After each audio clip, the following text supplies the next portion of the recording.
Shalom, selamat berjumpa kembali dalam Renungan Harian Toraya edisi Selasa 7 Oktober 2025. Sebelum kita membaca dan merenungkan firman Tuhan, mari kita satu dalam doa kita berdoa.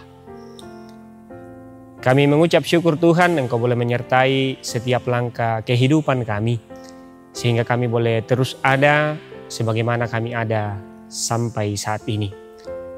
Kami akan membaca bahkan merenungkan firman-Mu Tuhan, kiranya Roh Kudus-Mu menuntun kami untuk dapat mengerti setiap firman yang boleh tersampaikan kepada kami. Ini doa kami Tuhan, dalam nama Tuhan Yesus kami berdoa. Amin.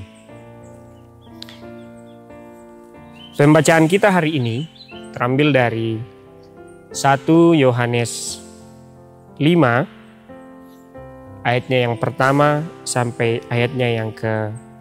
1 Yohanes 5 ayatnya yang pertama sampai ayatnya yang ke-5. Firman Tuhan. Iman mengalahkan dunia. Setiap orang yang percaya bahwa Yesus adalah Kristus lahir dari Allah. Setiap orang yang mengasihi Dia yang melahirkan, mengasihi juga Dia yang lahir dari Allah.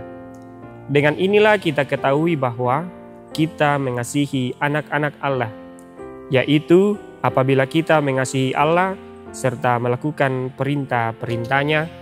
Sebab inilah kasih kepada Allah, yaitu bahwa kita menuruti perintah-perintahnya.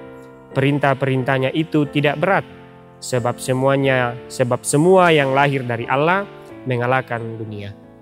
Inilah kemenangan yang mengalahkan dunia, iman kita. Siapakah yang mengalahkan dunia selain Dia yang percaya bahwa Yesuslah anak Allah. Amin. Tema perenungan kita hari ini adalah terhubung dengan Kristus. Batu di kompokade dalam bahasa Toraya, kasium puranna sola puang Yesu. Ibarat bola lampu dalam rumah, jika tidak terhubung dengan arus listrik maka tidak mungkin menyala. Tetapi jika setiap bola lampu selalu terhubung dengan arus listrik, maka pasti akan ada cahaya. Dalam 1 Yohanes 5 ayat yang pertama sampai ke-5 dituliskan bahwa Yesus datang dari Allah, sehingga setiap orang yang percaya kepada Yesus, ia akan dilihat sebagai pribadi yang juga lahir dari Allah. Dalam ayat 1 ditegaskan bahwa setiap orang yang percaya bahwa Yesus adalah Kristus lahir dari Allah, dan setiap orang yang mengasihi Dia yang melahirkan, mengasihi juga Dia yang lahir daripadanya. Dengan demikian, orang yang mengasihi Allah, hidupnya akan berada dalam relasi dengan Allah, sehingga selalu melakukan perbuatan yang dikehendaki oleh Allah. Dilahirkan menjadi anak-anak Allah berarti dia adalah keluarga Allah yang selalu berada dalam relasi kasih Kristus untuk pergi menyatakan kasih kepada semua orang. Itulah bukti kehidupan anak-anak Allah yang terus-menerus membangun relasi dengan Kristus dalam menyatakan kehendak Kristus melalui sikap dan perbuatannya. Sebagai pribadi yang berada dalam relasi dengan Kristus, kita diajak untuk selalu menyatakan cara hidup lahir baru, yakni menjadi saksi dalam mengasihi semua tanpa membeda-bedakan. Sebab mengasihi semua orang dengan cara Kristus mengasihi berarti kita adalah keluarga Allah yang terus berelasi dengan Kristus melalui cara hidup yang dikehendakinya.